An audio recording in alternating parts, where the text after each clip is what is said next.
Бүгін Асқар дүйсенбі туған университетімізге жаңа шабытының жемісі табалдырық деп аталатын поэзия кітабын қолына ұстай келіп отыр. Мұңайып күлсең бірге күлетұғын, алмайтын сен дегенже жүретінім, нағыз дос сол емес пе шын өмірде, мен оны, ол мен жайлы білетұғын деп Асқар жырлағандай, ол жайлы сіздерге жаңа ақпарат, нағыз қызық нәрсе айта алмайтыным анық. Дегенмен осы университеттің филология факультетін қызыл дипломға бітіргендігім бар. Ең бастысы сіздердің қолдауларыңызға сүйеніп, үшті тылсымы деген хикая айтып берейін. Осы құлшынысымды мені қолдап отырыңыздар. Үшті мағынасы тылсымға толы, бірақ бәрімізге таныс, әр жерде көп естіп жүрген трансформация, тағдыр және табалдырық деген сөздер. Хикаямда трансформация ұғымына жақсыға қарай өзгеріс деген мағына жүк деп қолданамын. Трансформация адамда қалай жасалады? Жалпы адам өзгереді ме? Неге кейбір адамдарда трансформация жасалады, ал көпшілігінде жасалмайды? Мені де жақсылыққа қарай өзгертуге кедергі болатын әдеттерімді өзгертейін, дамиын, бай болып, әдемі фигураға ие болып, бұрын жасай алмағандарымды өзгертіп жасайтын жағдайға жетейін деген армандар мазалағалы қашан. Осы ізденіспен қазіргі кезде айналамыздағы сен қоян болсаң, қасқырға айналдырып беремін, алма болсаң, бірнеше курсымды алған соң алмұрт болып жеміс бере бастайсың дегендердің табалдырығын аттап көрдім. Трансформация тұрмақ түкте жоқ, қоян күйімнен 1 грамм да өзгермедім. Неге өзгермедім деп сұрағанда, сен қаласаң болатын еді, қалауыңмен жасауға болмайтын дүние жоқ, жеткілікті түрде қаламадың деген соң, солай болса солай шығар, тағдыр ғой дедім де қойдым. Түп санаңдағыны саналы санаға өзгертпегенше, сол түп санаңдағылар өміріңді басқарады, сен оғар тағдыр дейсің деп Карл Юнг айтқандай. Сөйтсем жаңағылар менің қоян жаратылысымды қасқырға айналдыра алмайды екен. Болса тек сәбізбен ара қатынасымды жақсартуға көмектесе алатынын кейін ұқтым. Өзімде жоқ нәрсеге айнала салғым келіп, соның дертімен бос әуре болып жүріппін. Сонда не болса трансформация болады дейсіз ғой, табалдырық болса. Сәтті табалдырықтан аттадың ба, трансформация сол жерде басталады. Бұл табалдырық сапалы білім ордасының, бақытты отбасының, жақсы достармен кездестіретін табалдырық болуы мүмкін. Тіпті қоян мінезді мені қасқырға айналдыра алмаса да, сәбізбен ара қатынасымды жақсартатын бір психологтың табалдырығы да болуы мүмкін. Осы университеттің табалдырығын жаңаттаған кезім. Аса құрметтейтін ұстазым Темірғали Есенбеков ағай әдебиет теориясы сабағында Мұса пайғамбар қауымын 40 жыл шөлден алып өткен жайлы оқиғаны айтты. Бірақ қандай тақырыпқа неге байланысты айтқаны есімде жоқ. Оқиғаны айтып болып біздің бетімізге ешқандай кері реакция көре алмаған болу керек. Осы мен босына сөйлеп отырмын-ау дегенін әлі күнге ұмытпаймын. Шынымен сол кезде ағайдың айтқандарын бірінде ұқпағаным есімде, тіпті Мұса пайғамбардың атын мүмкін сол жерде бірінші рет естіген шығармын. Ағайдың кейуінің себебі біздің миымызға ешқандай сәуле түспеуінен, яғни ол кісінің сөзін ұғатын жағдайда болмауымыздан еді. Алғаш университет табалдырығын аттағандағы жай күйім міне осындай болған.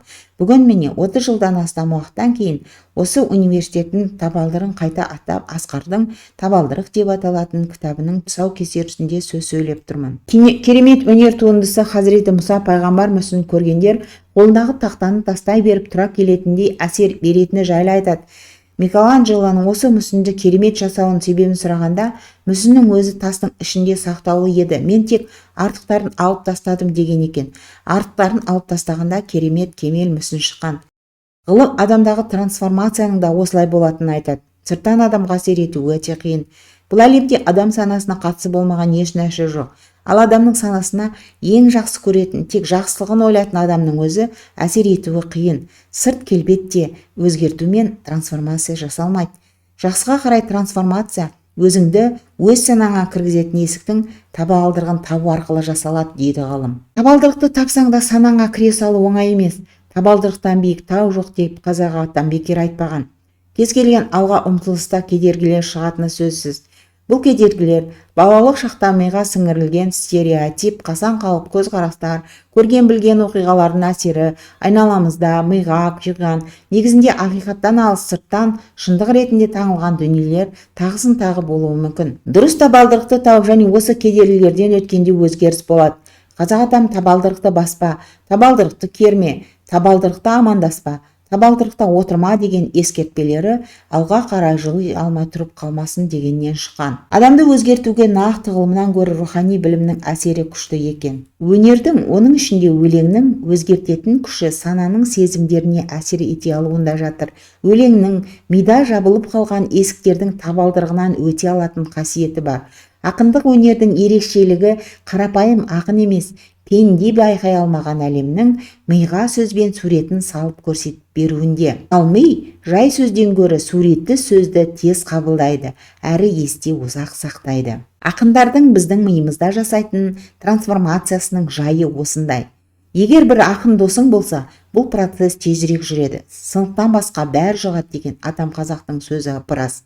Асқармен 30 жылдан артық араласа, ақын бола бастадым демей ақ қояйын, сөздерді ретімен сөйлей бастадым. Өмір жолында достар бір-біріміздің ұмтылыстарымыз бен құлшыныстарымызды қолдасақ, сол біздің бақытты болуымызға себеп болады екен.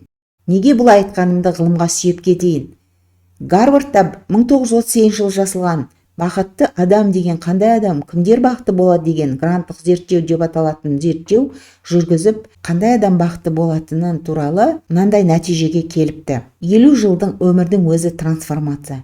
50 жылда адамның жеке басында, физиологиялық, психологиялық санада, отбасында, қоғамда, барлық салада трансформация жасалады. Осы Гарвардтан жасалған 1938 жылғы жасалған зерттеуде жалғасы ретінде 2015 жылы шыққан Джордж Байландтың «Тәжірибенің жеңістері.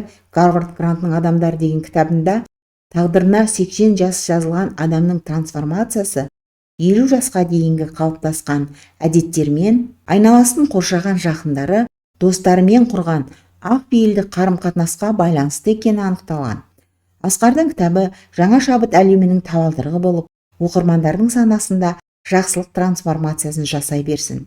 Ендеше, бүгінгі де, бұдан кейінгі де бақыттың табалдырығы өмір жолымыздағы жақындарымыз бен азды көпті достарымыздың қадірін білу, бағалау және жақсы қарым-қатынас құруда жатыр екен. Осыған ғылыми да өз тәжірибемнен де дәлел келтіре алдым деп ойлаймын. Мені осы жерге дейін сабырмен тыңдағандарыңыз үшін рахмет.